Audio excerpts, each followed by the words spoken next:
Bonjour à tous. Ce coup-ci, on va travailler sur le calcul littéral et on va regarder les pièges à éviter. Donc on nous propose un vrai-faux avec, bien pour un nombre x variable, donc on ne sait pas lequel, toute une série d'égalités à vérifier et dire si elles sont vraies ou fausses. Donc, première égalité, x carré égale 2x. Donc là, j'ai envie de te dire, si x au carré est égal à 2x, pourquoi avoir inventé un carré? Puis si ça veut dire la même chose, autant se passer de cette notation. Non. Donc x carré, ça ne veut pas dire ça, pas du tout, puisque x carré, sa définition, c'est x fois x, c'est le nombre fois lui-même. Et donc ça ne fait pas 2x, puisque 2x, c'est 2 fois x, c'est-à-dire c'est x plus x. Donc ce n'est pas tout à fait la même chose. Donc on peut le justifier comme ça, ou autrement, on peut le prendre sur un exemple, simplement, si on remplace x par 8, bien premier ça ferait 8 fois 8 puisque c'est 8 au carré, donc ça ferait 64, alors que le deuxième, 2x, eh bien ce serait 2 fois 8, et 2 fois 8 fait 16. Donc là clairement on voit que l'égalité est fausse. Ensuite on passe à la deuxième, donc on a 4x moins 1 égale 3x. Donc ici l'idée c'est que l'élève qui a fait cette erreur, eh bien, a retiré 1 à 4. Donc 4 moins 1 égale 3. Sauf que là on ne peut pas puisque il y en a un qui est multiplié par x et l'autre qui ne l'est pas. Cette égalité serait vraie si par exemple j'avais écrit 4x moins 1x. Dans ce cas-là, eh bien j'ai 4x moins 1x, ça fait 3x. Donc dans ce cas-là, ce serait bon. Sauf que là, on fait juste moins 1. Donc je n'ai pas le droit. Donc là, pareil, si on veut le justifier sur un exemple, on peut tout simplement remplacer x par 2, ce qui ferait 4 fois 2 moins 1 pour la première partie, donc la partie de gauche, on trouve 7. Et pour la deuxième partie, on remplace par 2 aussi, donc ça ferait 3 fois 2, 6. Et on se rend compte que 7 n'est pas égal à 6, donc l'égalité est fausse, là encore. Ok, maintenant on passe sur un autre type d'exemple. Donc ici, c'est comment réduire une expression. Alors ici, est-ce que c'est bon ou pas? Quand vous allez réduire une expression, il faut toujours regarder les nombres avec leur signe. Donc il va falloir regrouper les termes en x ensemble et les nombres ensemble. Donc mes termes en x, eh bien j'ai moins 3x, d'accord, je prends le moins devant avec, et j'ai moins 2x. Donc j'ai moins 3x moins 2x, on obtient bien le moins 5x qui est ici. Ensuite, je vais prendre les nombres normaux, donc j'ai 8, donc en gros 8 c'est plus 8, et j'ai plus 1 qui est ici. Donc je les prends ensemble, et 8 plus 1, eh bien ça fait 9. Donc l'égalité ici est vraie. Alors l'erreur que l'on rencontre souvent, c'est que les personnes ne prennent pas le signe qui est devant, et vont faire des soustractions ou des additions sans tenir compte du signe de devant. En fait ici ce sont des nombres relatifs. Pour l'expliquer, on peut aussi l'écrire sous forme d'addition de nombres relatifs. On va le faire. Donc c'est par exemple ici, donc 8 c'est plus 8, donc c'est plus 8. Moins 3x, donc c'est plus moins 3x. Ensuite plus 1, c'est plus 1. Et moins 2x, eh bien c'est plus moins 2x. Voilà, et on tombe un petit peu sous le programme de cinquième qui dit eh bien, comment on additionne des nombres relatifs. Donc là on voit bien le 8 plus 1 égale 9, et on a bien le moins 3x plus moins 2x, eh bien, qui nous fait le moins 5x. Donc voilà, cette égalité est vraie, donc bravo à celui qui l'a résolue. Ensuite, nous avons 3x au carré, et bien c'est 3x au carré. Alors là c'est pareil, c'est comment on le dit. Qu'est-ce qui est au carré?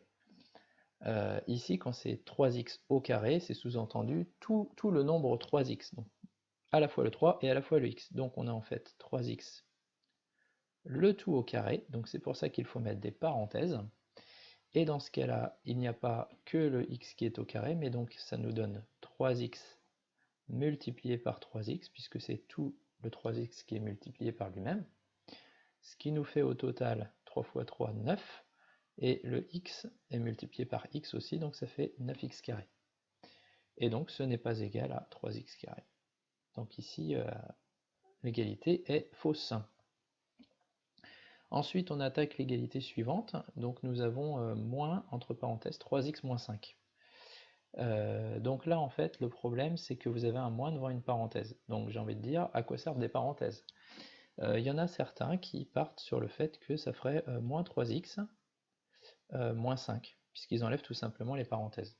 Donc le problème, c'est qu'ici, les parenthèses veulent dire que le moins se trouve devant le moins 3x, mais aussi devant le moins 5. Donc, il va falloir appliquer le moins au moins 5. Donc, quand vous prenez moins 5, c'est-à-dire l'opposé de moins 5, eh bien, vous obtenez plus 5. Et donc, on obtient donc bien moins 3x plus 5. Et donc, ici, c'est une bonne réponse. Donc, on va mettre vrai. Enfin, dernière égalité, un problème que l'on rencontre souvent, eh bien, ce sont des carrés, mais sur des parenthèses. Donc qu'est-ce qui se passe ici? Eh bien, il faut reconnaître une identité remarquable. Donc la personne qui a proposé la solution ici, en fait, a tout simplement fait 3x au carré, la première partie au carré, et la deuxième partie au carré, ce qui semblerait naturel. On me laisse le moins entre les deux, et ça fait moins 5 au carré, et on tomberait sur 9x carré moins 25. Sauf que ça, donc, c'est pas bon. Alors, pourquoi c'est pas bon? Eh bien, quand on utilise la définition de x carré, donc c'est 3x moins 5, multiplié par lui-même, donc multiplié par 3x moins 5. Voilà, c'est la définition du carré. Et lorsque vous développez ça, eh bien, chaque terme d'une parenthèse est multiplié par les deux autres termes de l'autre parenthèse. Donc le 3x va bien sûr multiplier le 3x de l'autre parenthèse, mais pas seulement. C'est pour ça qu'en fait, c'est la première égalité qu'on a donnée est fausse. Le 3x va aussi multiplier le moins 5. Et pareil, on va avoir le moins 5 qui va multiplier le 3x, et le moins 5 qui va multiplier le moins 5 ici. Donc deux façons de le faire, hein. Soit eh bien, on fait le double développement, alors on va le faire, hein, pourquoi pas. Donc on fait 3x fois 3x, ça fait 9x carré. Ensuite, on a 3x multiplié par moins 5. Donc, déjà, ça fait un nombre positif par un négatif, ça fait négatif. Et ensuite, 3 fois 5, ça fait 15. Donc 15x. Ensuite, j'ai encore moins 5 fois 3x, donc c'est la même chose. Donc moins 5 fois 3x, ça fait encore moins 15x. Et enfin, j'ai moins 5 fois moins 5. Notez bien qu'à chaque fois, on prend le signe qui est devant. Donc moins 5 fois moins 5, c'est moins par moins, ça fait plus. Et donc ça fait plus 25. Ensuite, on termine simplement en regroupant les termes en x ensemble, hein, parce que ici j'ai moins 15x, et on retrouve le thème qu'on a vu juste avant, pour voir que ça fait moins 30x, d'accord? Il faut les additionner, ils sont tous les deux négatifs, donc on les additionne. Donc ça fait moins 9x carré, ça change pas, moins 30x, et plus 25. Voilà, j'attire votre attention aussi sur l'identité remarquable. Donc deuxième solution, utilisez la formule a plus b, alors pardon, c'est a moins b ici pour le coup, a moins b au carré, et la formule c'est a carré moins 2ab plus b carré. Donc on utilise cette formule, ce qui est la formule du cours, et dessus du coup le 3x c'est ce qui représente le a, et le 5 c'est ce qui représente le b. Donc en fait on va remplacer les lettres a et b par, donc pour a par 3x, et pour b par 5. Donc on y va. Donc le a, on a dit c'est 3x, donc 3x au carré. Et là on fait attention puisque c'est tout le 3x qui est au carré. Ensuite moins 2, je le recopie, fois, alors le a, eh bien c'est 3x.